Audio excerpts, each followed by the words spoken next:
Kate, tell me first of all, simply, who you're playing. I'm playing Marianne Dashwood. And who is this Marianne Dashwood? Well, Marianne Dashwood is the younger daughter, well, the middle daughter in the Dashwood family, Eleanor being the elder daughter, and Margaret being the younger daughter, and daughter of Mr. and Mrs. Dashwood. What kind of a girl is she? She is a spirited girl. She's a spirited girl. She's a very strong girl. And she has so many passions and needs, really, and ideas of a life that she wants, which is a very romantic idea that she has. But when I say that, she's not at all flighty or dreamy without reason. She's a very, very rooted girl.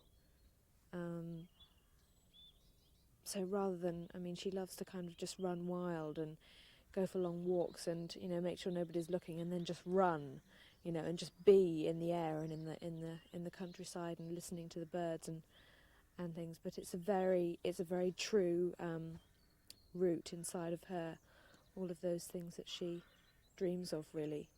And there's a line at the very beginning of the script where, as the father is dying, and he says, "Oh, Marianne will be all right," or something like that. And Miss Dashwood said, "Yes, she's going to find her prince with flashing eyes and empty pockets." And it's absolutely true. She just wants somebody to sweep her off her feet, and she imagines that she's going to live happily ever after, which is the case, but it takes a while to get there. It takes a while to get there. Yes. In that same deathbed scene, the father is not concerned about Margaret because she's going to run away and become a pirate. Indeed. She too has spirit. How similar is Marianne to her elder sister, though? I think they're very similar. Actually, they're very, very similar. Just in terms of, Eleanor really does have a wonderful heart, and is incredibly caring. And so is Marianne, but I think because she's just that little bit younger, she's incredibly thoughtless. And I think that because of everything that Marianne goes through and this huge journey that she makes, she really goes from sort of bordering on being a girl and a woman at the very beginning to being an incredible woman at the end. But I think there are great similarities between Eleanor and Marianne, and I think at a number of times they really do clash. And Marianne is just desperate for Eleanor to be who she is and just say what she thinks, without just keeping a lid on everything. And so really, when Marianne is killing herself, she's pushing her sister to the edge. What she really wants her sister to do is just to break down and just say, stop doing this, and I love you, I suppose. And also Marianne, I think, really wants Eleanor to know that she loves her too, and also wants her to know that she wants to learn from her. What she really wants to say to Eleanor is, look, hang on a minute, I'm not just being this flighty spirit, I do actually want to learn from you, and, just let me in, kind of thing. And I don't think Eleanor... well, I think she does, but in her own way. She's very different to Marianne in that sense. She isn't open with. She's much more 1800s, I suppose. I was going to say exactly that Marianne, in her way, is a very modern. Those concerns of wanting to be open and show your emotions are very modern. They concerns. are. And one of the things that struck me, as I'm sure reading the script, will strike many people in the film, is how contemporary many of the emotions are. Not just the Marianne's drive towards openness, but the comedy and indeed the passion. There's a great deal of comedy in this script. There is so much. So I think some people make the mistake of thinking, Jane Austen, repression and everything, and kind of dark, deep passion and hidden emotions. But that really isn't the case with this. Emma's... I can't say it enough times. She has done a wonderful job with the script. It is incredibly funny. The characters are brilliant, are all completely different to one another. And I mean, people are going to be laughing out loud, we hope. God, touch wood.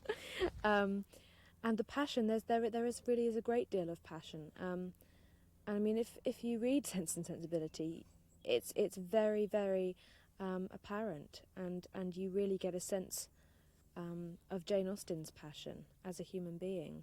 And there are a number of poets that Jane Austen loved that she talks about Marianne as loving. William Cowper, who was mad as a hatter, absolutely mad, and Jane Austen was, I think, fairly heavily influenced by him, and in Sense and Sensibility talks about Marianne as being heavily influenced by him as well, and it's very raw and real and wonderful, absolutely wonderful. So Marianne, this free spirit running barefoot through the fields and so on, in doing so, trips, falls, and what happens to her? Who does she meet, and how does that change? She meets Willoughby. I mean, it's a dream come true, really, for her. You know, she's kind of this weak woman, and suddenly, you know, through the mist comes this knight in shining armour, I suppose. This wonderful, dashing young man on horseback, and rescues her. You know, this is absolutely her dream. And she falls deeply in love with Willoughby. He is the first man she's ever fallen in love with, and she believes that this is it. You know, this is absolutely it. I'm madly in love with this person, and I'm going to show him that I'm madly in love with him. And I don't really care what everybody else thinks. And it's a perfect opportunity for Marianne to rebel as much as she possibly can against the society within which she is being brought up, because she detests it. She really can't bear it, all the sort of sitting around after dinner, playing cards, you know, reading. She wants to be doing poetry recitals and getting people skipping around in the fields and things like that. So Willoughby is, I think, the answer to her prayers, really. There's one person who's utterly dismayed, of course, by this meeting, Colonel Brandon. At the beginning of the story, how does Marianne regard him? She talks of him as being infirm and old enough to be her. It might even be grandfather now. I think it's father. She sees him as an old man, as she sees Sir John, and anybody old, I think, to Marianne is boring. So she just sees him as this incredibly boring human being and she has absolutely no interest in him whatsoever. But as she grows, she begins to realise that he's very kind, and in many ways far more dashing than Willoughby, because he's so much more of a man, you know, as opposed to a boy, which Willoughby is to a certain extent. And she needs him. She needs him when she comes back to life. She needs the stability. She needs this person who is probably more full of passion than Marianne believed Willoughby to be. He's real. He's human, and that's essentially what she's been after from the word go. But because of her youth, she didn't realise that. She didn't see it. You know, she was still living in the clouds, I think. I was saying yesterday to Ang Lee how hard it must have been to cast the right person to play that role, because what did he say? I was saying how any actor to play the role of Colonel Brandon it's terribly unflattering to start with, that one of the heroines thinks he's old and infirm and all the rest of it, and it's also a terribly difficult role to play, to be steadfast enough, perhaps, that as you change, we can see what suddenly you see in him. Has the casting of a sort of mature talent like Alan Rickman's made your job easier? Has that relationship worked out between you so far? Well, we're only we're coming up to 3 weeks in, and what you see really is a relationship between Marianne and Willoughby throughout the majority of the film, and working with Alan has made me realise that the relationship between Marianne and Brandon is far more real, far more real, and in fact there's probably equal amounts of screen time with the two relationships. And Alan is wonderful. I mean, I mean, it was very funny when they cast me, because I met Emma and everything, and I was terribly excited because I thought she was absolutely wonderful since I saw her in The Tall Guy. I just thought, I've always loved her work. And then I met Hugh, and that was great. And then suddenly I met Alan, who I've always adored as well.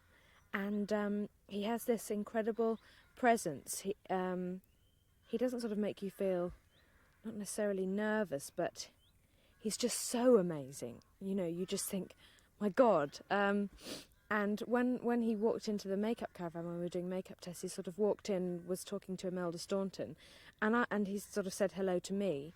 And I just turned into this completely dithery fan and went bright red and was incredibly embarrassed.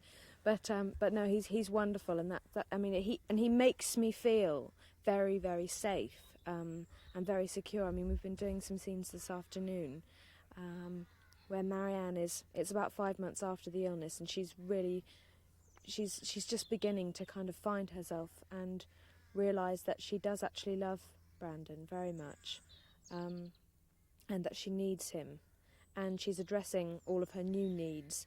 And Alan is, I mean, he's just wonderful. He's just true. He's very, very honest and incredibly kind, and he's got lovely eyes, and he's incredibly generous with his eyes, which I think is very, very important at this point well, it's very important anyway, but I mean, it's incredibly important for Marianne at this time in her life to really see people and realise things for what they are, and not wanting them to be other than they are for herself. She's just accepting things and growing now. You clearly identify very strongly with Marianne, and obviously that's part of your skill and talent and depth as an actress, but also how much of, I mean, Ang Lee was saying that when he found you, you were Marianne, and I was struck by that watching you with Greg yesterday in the curricle. You were clearly having a blast racing along. Well, I love Greg. He's great. When he came into to audition for Willoughby, I had been cast, and I was helping out with readings, and there were various other actors coming in, and Greg came in, and we were doing a scene where the scene after he's rescued Marianne, where he comes back to the cottage the following day and he brings her a bunch of flowers, and Greg had a bunch of wild flowers, and the flowers were so Marianne. I mean, they were little baby daffodils, and he just came into the room, and I just thought, I really did think, my God, it was just like gush. And we did the scene, and he honestly, I mean, Marianne says he lifted me as if I weighed no more than a dried leaf, and that's exactly what Greg did to me. And I sort of thought, my God, I've fallen madly in love with this person. And he left the room having done a wonderful audition, and I just fell on the floor. I really did. I fell on the floor on my back, and I said, it's got to be him. It's got to be him. I mean, look at me. I mean, I was this complete mess. He made me feel exactly how Marianne needed to feel when she saw Willoughby for the first time. I mean, I just went, really heart-stopping. And he's lovely. He's incredibly kind. And I was having a blast yesterday in that curricle, and that was actually my first scene with Greg on the movie so far. So, that was also fun too. And he was very nervous about the curricle, and I think he was, feeling very responsible for me and for the horses and for everything, and for the shot, actually, this major, major shot. I know, he's just great. He's wonderful. You're